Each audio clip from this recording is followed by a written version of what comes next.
Blessed love and peace in Rastafari.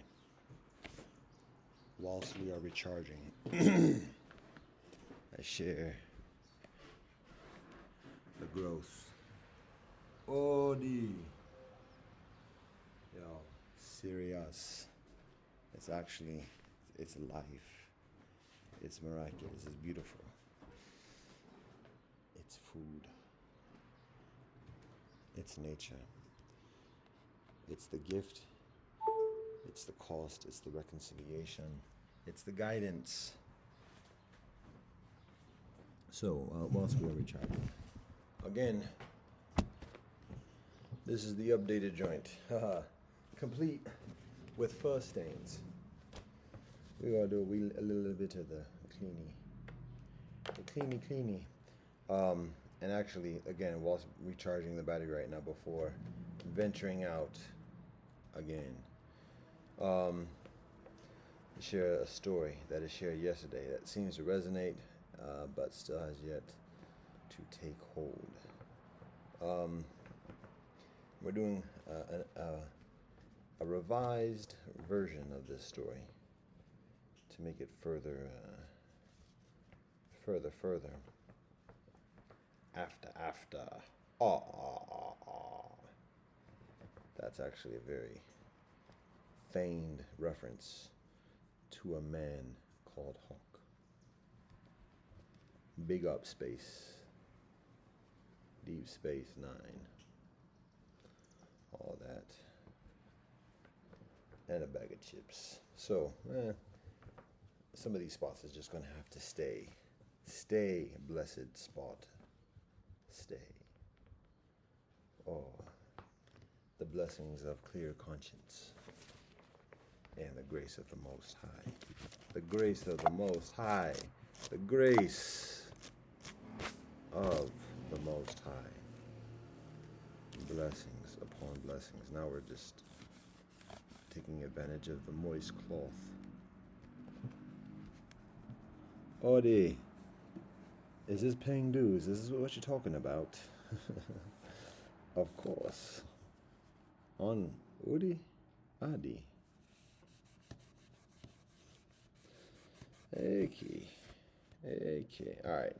So here is the revised sign. At the Asia Festival this week, I wear the original sign. Actually, the Chinese written version of the original sign. Wife, marriage, family, children. Basically, this by itself, or just that text. And it technically reads woman rather than specifically wife. The word that is shared readily for wife is actually spouse, could mean husband, so we make that specification in this particular sign, communicating the intentionality, because there's a lot of confusion already, and even in doing that, there's still necessity for translation and explanation additionally. But anyways, a number of kinfolk asked me about the sign. Beautiful conversations, beautiful kinfolk, sharing trust and honesty recommendations. One of whom, an auntie, recommends, like, yo, got to share your information, got to say your age and what you do and da. And so we are heeding that sage advice, that candid, practical advice. So that's this sign. And as we complete this sign yesterday and prepare to sport it, we meet a brethren from China who asks about the sign, the original sign that I'm wearing at that moment. And so then happens to be a brethren that I talked with over a year or so ago. He's like, you remember me? And like, I was with my friend, we were talking right over there. I'm like, oh yeah, we were talking about this. And he's like, yeah, I think so. And so anyways, he and I yesterday ended up talking for probably like an hour. But at the beginning of that conversation, he shares a recommendation because, he says, "Yo, that's not the right character. That's not how it's spelled. You didn't do this over here. You didn't do that over there." I am stretching my expertise and my literacy of the Chinese language, so um, a lot of the vocabulary is new to me. A little bit of the hasty haste, no excuses, but um, anyways, continuing to sport this for the meantime, whilst the next sign is being prepared um, with the adjustments accordingly. Um, but the purpose for this joint at the moment, whilst we are recharging, is it's always a pretense. It's always, oh, I'm not here for you. It's not for this. I was always just here. I'm here for you. Serious. But there are other things too. And that's one thing also. I mentioned to the kinfolk regarding this that I'm inviting that conversation. I'm initiating the conversation. It is a personal statement. That's a priority. Like, I'm looking for a wife. I'm searching for a wife. So here it is. Here I am on blast. Now, everybody who sees it's not necessarily applicable. They may know somebody, but it's like, yo, you putting this to everybody. So, well, guess what? Everybody can help. Everybody can utilize some help of a reminder of healthy relationship, particularly amidst conditions that are very antagonist towards traditional family and healthy relationship between man and woman, husband and wife, parent and child, sibling and sibling, teacher and student, friend and friend, blah, blah. So it has multiple purposes, and it provides conversation along those lines, and that's part of the nature of relationship. So, got the recommendations. And also in that respect of, I mentioned, like, I share this sign, and so I might seem like I'm putting myself out there, but at the same time, I'm actually very prohibited in how much I can approach a woman specifically and directly about initiating a conversation about marriage, because I live a strict discipline. This is a strict discipline in which we live. When having these teachings, and additionally, we have a very disciplined, strict life, and there are a lot of rules, and there are a lot of rules that prohibit us from going out and imposing ourselves upon others, even initiating a conversation that has any kind of preponderant semblance of preponderance, something or other like that, that leads towards something that might be perceived as proselytizing or converting or otherwise. We're prohibited from converting significantly. So me going out and just talking to women and say, hey, you want to get married, that can be seen as proselytizing, of imposing this spirituality upon somebody else. And there are strong rules that prohibit that. So it's a matter of communicating from that in a general way. For those who respond, then having a further communication, because then there's an increase in mutuality. So it's not as much as proselytizing, but conversation. And there's conversion within every marriage. So there's legitimacy within that. But it's particularly for those who provide less of evidence of interest, or communication of interest in that conversation, just to come and impose upon that person.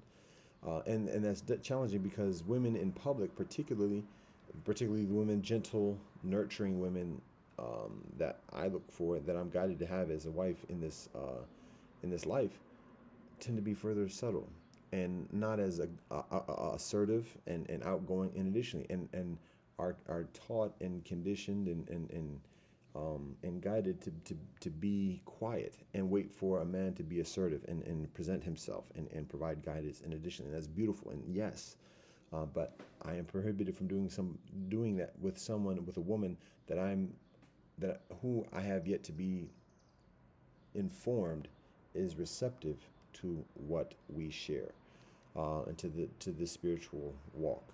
So that being said, that's one of the reasons why I don't just come up to women, even when a woman might be very close by, and additionally it might provide some quiet signs.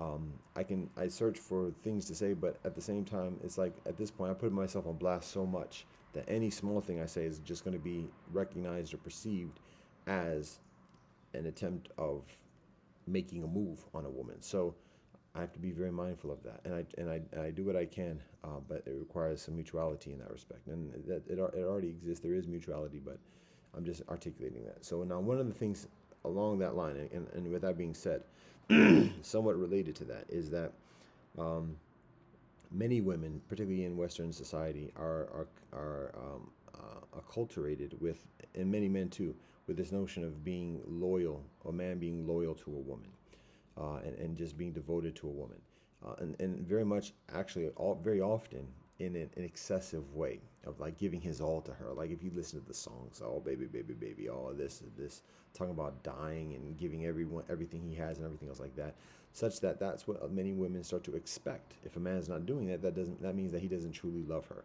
That means he's like he's being unfaithful or lying or whatever. And oftentimes that's the case because many men who do say that are actually just running game and they're lying through their teeth and they're saying it to 20 other women. And that is wrong. However, for a woman to expect a man to devote himself to her completely, that's also excessive within our spiritual walk. We devote ourselves to God. We devote ourselves to the Most High in a purpose of walking in this world. So that's where it is. And a woman is part of that. Just as in our spiritual walk, a woman devotes herself to God, and a man is simply a part of her life accordingly. So that's the first thing, that a man doesn't devote himself 100 to a woman. There's a partnership, and there's mutual respect, there's mutual support, and honesty, and genuineness, and giving and generosity, yes. But in terms of devoting of all himself, and answering to her, and bowing to her, our authority, whatever, no. So that's one thing. Now, further along those lines, it's a matter of recognizing that within our spiritual walk, in our spiritual community, it is permissible for a man to have two wives, to have multiple wives. And so again, for when a woman is taught that a man has to be exclusive and monogamous and only having a relationship with her, it seems blasphemous to suggest a man having a relationship with another woman. And not just a relationship with a woman, having another wife. It's a committed relationship. So that sounds blasphemous. And so to approach a woman who is raised in that way, with a spiritual walk that avails a man to having another wife, again, that has the prospect of being very offensive. So again, that's one of the reasons precluded from doing that. Now, at the same time, as I mentioned this, it's appropriate to recognize in our spiritual walk, when a man has two wives or further wives, he is committed for life to all of his wives. Now, in some lineages or whatever, there's a permissibility of divorce. In our spiritual walk, which is comparatively smaller, there is no divorce. Marriage is for life. Whether the husband and wife are separated from each other or whatever, the marriage is for life. He has a life for the rest of his life. He has an obligation to support the woman, his wives. That's the seriousness and solemnity of the bond of marriage. And I'm just going to leave it at that. Only sex within marriage. There's no side chicks, nothing, none of that. No side dudes for the woman, none of that. It's a committed relationship, particularly for the purpose of having children, for bringing life and teaching the children how to walk on this earth, amidst this earth. So it's sacred, and it's beyond the woman herself as an individual and what her wants are and everything else like that. It's beyond what the man and what he wants as an individual, this, that, and the other. It's about recognizing the divine presence and the divine purpose of life and working to fulfill that divine purpose in this life and engaging within the divine partnership of marriage in this life. So those are the priorities. That's the hierarchy. The individual wants have relevance. It's part of who we are, and we have a responsibility of attending to that and being supportive and nurturing and generous and caring and affectionate, and responsive and proactive and consistent and constant and regular and routine, and all of that in partnership with each other. But at the same time, that's not the ultimate purpose. And so we also have to quell our wants, be humble in what we want, just recognizing what the basic needs are, and then guiding whatever our wants are beyond our needs, even our wants having greater purpose. So, in a society where there's just radical extremist individualism of people doing whatever they want, this notion of freedom, that again, what I just talked about in terms of being humble and everything, can seem itself blasphemous, and to like suggest another person be that way can seem blasphemous. That's for the entrenched individual extremists, but many people, particularly from other countries and other traditions, still are comparatively traditional and already know these things as well. Don't have to be told that. However, anyways, it is what it is. So that's that. That's not even the main thing for me sharing at this moment as we wait for recharging. It seems what we have yet to get to full charge. So here we go. The main thing. Had a conversation with beautiful kinfolk yesterday. Challenging. Again, the benefit of focusing on concentration, discipline, respect for women, and additionally, but that's another conversation. The point here is I'm sharing is something that I just shared in the recent joint a few minutes ago, hour ago, about world civilization, and talking about creation, migration, and contemporation today. The roots and branches of the world civilization family. This is somewhat of a crass metaphor, parable, but it's within the frame of reference of people within postmodern society to be able to recognize what I'm talking about. And it's specifically talking about or addressing the experience, the phenomenon of imperialism beyond all the colors, races, religions, and everything else like that. So here's this story. Talk about a brethren, young brethren. You can think about LeBron, a physical specimen, talents, and all this. LeBron James. We can talk about AI. We can talk about Jesus Shuttlesworth. But this young brethren, he's an athletic phenom. Whatever, 5-star, 20-star recruit in basketball and the NFL sport, American football. Stellar athlete, top recruit, gets invited, gets many invitations. And one of the trusted brethren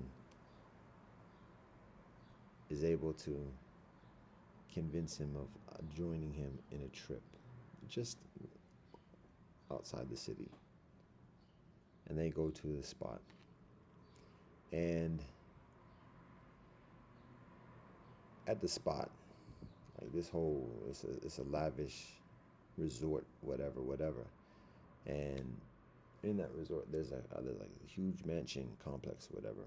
And when they get inside the mansion complex, it's women. Oh, it's pretty women of all different types. Luscious. So, young brethren, his eyes get wide, shut. And he's told, do what you like, man. Ha ha. So, he does. And he attaches himself carnally with many of the women in that spot, loses all sense of time, stays there for days upon days, could be even weeks, moons, long time. So then eventually, when he starts to arrive in his senses, and he's had much of what he can feel at that moment,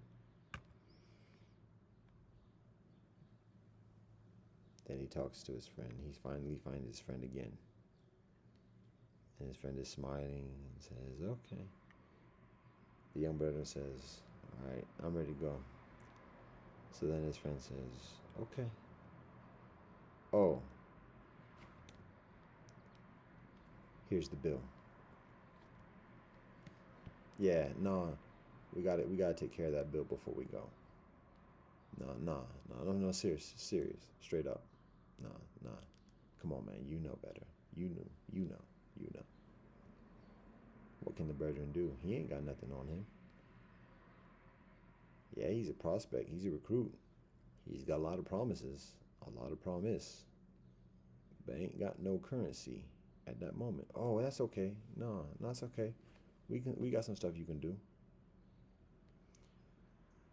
Yeah, no, we're gonna have to settle this before you can leave. Serious. No, they ain't got no phone calls. No phone calls. That's all right, though. No, don't worry about it. We'll find something. We'll work something out. Ain't no telling how long he stays there, working it off. That's the story. So, the point of that is this. That is the story, and that is the situation of Eurocentric imperialism in this postmodern paradigm of world civilization. What that all mean? It's this. People want to talk about white this and white that and white supremacy and white racism and white imperialism and da da da da da da da da da, enslavement of black people, this that, and the other.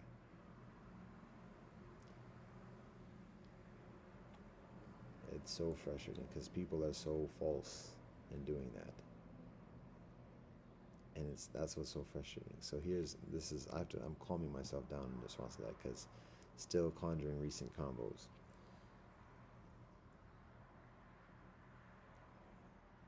It's imperialism complaining against imperialism, and that's what's so frustrating. And doing it, feigning to be a victim, when it's just as imperialist as everything else. And yes, there is the experience, not just history, the experience of enslavement and racism and everything else like that. But the ambitions, the intentions of those complaints and those criticisms is just to get a bigger chunk of imperialism. It's not for liberation, because true sovereign doesn't complain. It's not for getting out of imperialism. All right, so I'm getting sidetracked. All right, it's frustrating. I have to be patient, not to get mad. It's the KKK, so don't get mad with that. But here's the explanation. So that those who do have the inclination for truth and honesty and solution, sovereignty, here's a framework to perceive, to recognize the conditions, to understand the conditions, to overstand the conditions, to overcome the conditions, and still be immersed in the conditions too. Ooh, but here's the guidance for what it's worth.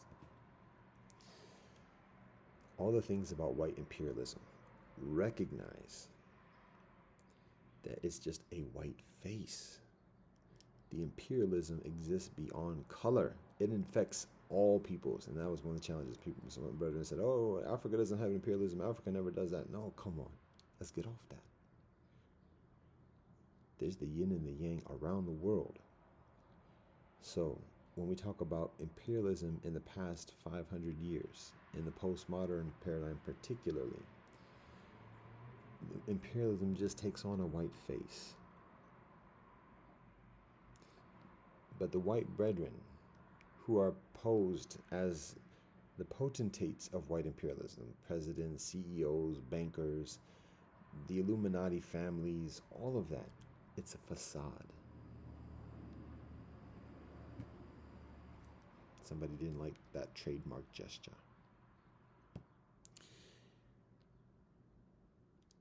What we recognize, what we study, what we see from history, what is taught is that, again, simply the nature of the equator, nature of the polarities. One of the things we observe, just facts. Oh, I can't say facts. Just honestly, what we observe is that there's a culture. There's a culture of sharing. It's the culture of abundance around the equator, of sharing, of not having to worry about deprivation significantly. It's a culture of abundance and a normalcy and a law of abundance where people's behavior and expectations are founded, are rooted upon that experience of abundance, so that if anybody behaves in a way that's like stingy. Oh, come on, why you trying to hoard? You know, there's plenty going around. Why you be like that? You being all individual and selfish. Why you being like that? Ubuntu. That's completely legitimate in that habitat.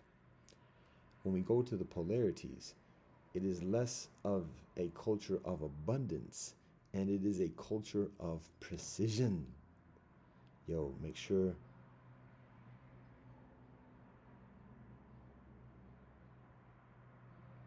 that building post is 90 degrees. Make sure those fittings are tight. Make sure the bricks are uniform. And you lay the bricks very accurately. We've calculated everything we need because this winter is going to be cold. We can't let no wind seep through the cracks. We only got so much wood to burn. We only got so many blankets to share. We got to make our preparations whilst the ground is still soft. We don't have room for error. We don't have time to play. We only got so much to share. Why are you eating so much? You know we got portions. We got rations.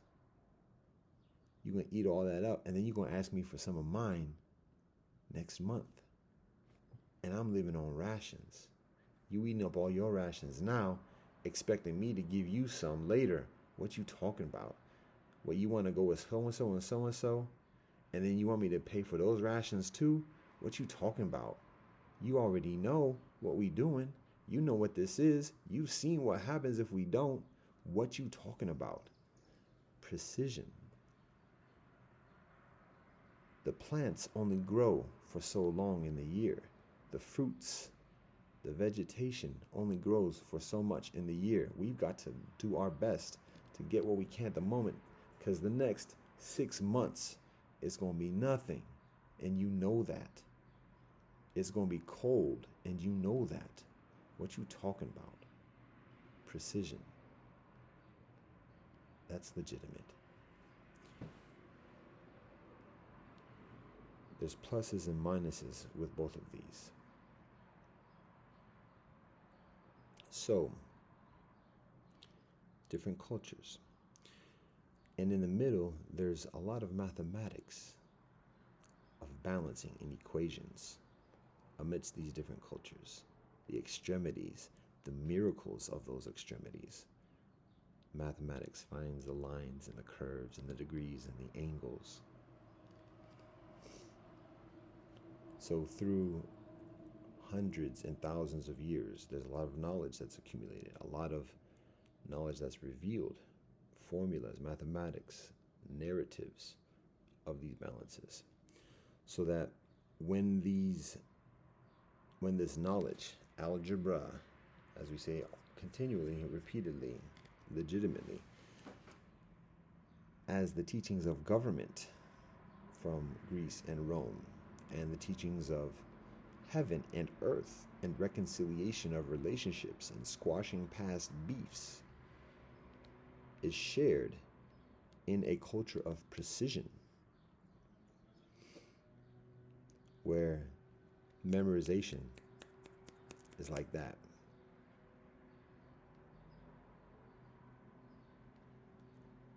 Calculations like that. Easy. That's the culture. Like running in warm, humid air. Like that. When that knowledge of mathematics and governance, administration is shared with minds that work like that, we have engineering and technology. However, I'm explaining this much longer than it did before. It's a matter of acquiring all that knowledge, all the information from previous civilizations, from the Middle East, from East China, India, Arabia, Africa,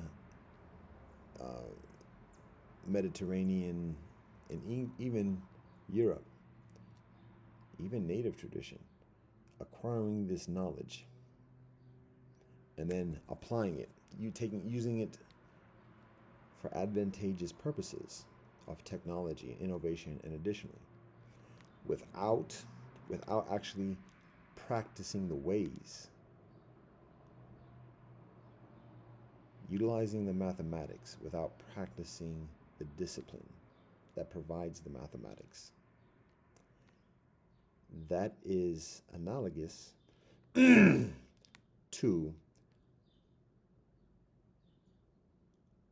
going to the brothel and having one's way with women and not providing and not caring for the women. So eventually that catches up. And that is where we find civilization at this moment. Modern world civilization, but postmodern civilization, Western civilization.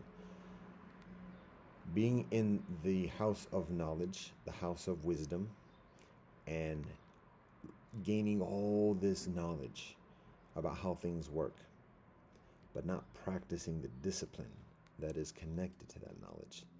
So that after having all this innovation, after providing all this technology, and saying, okay, you know what, that's enough. We don't want any further of this house of wisdom, house of knowledge. We're ready to go now.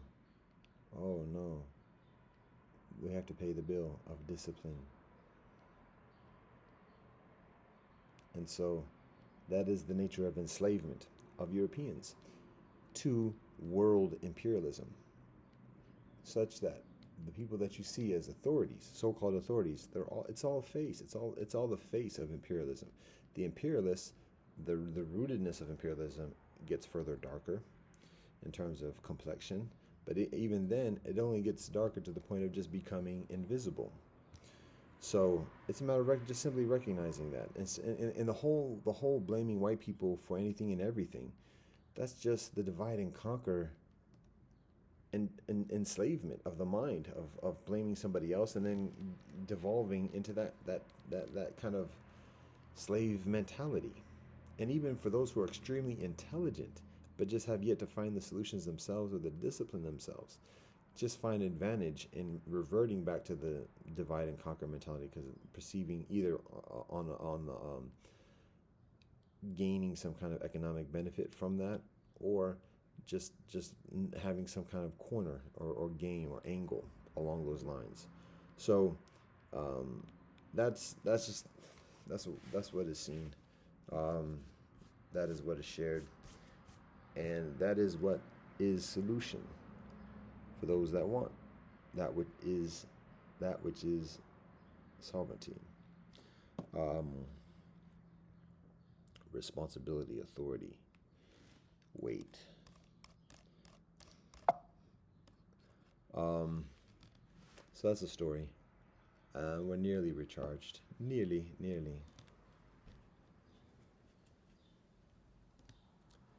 So, I think we're going to keep it at that. Love and peace to all brethren. Love and peace to all black people. Love and peace to all white people. Love and peace to all peoples of all colors. Of the spectrum, beyond the spectrum. And all the poetry. And all the bullshit. And all the light. And all the love. And all the truth.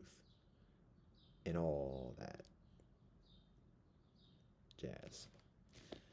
All thanks and praise to the Most High. And blessed love and peace in Rastafari.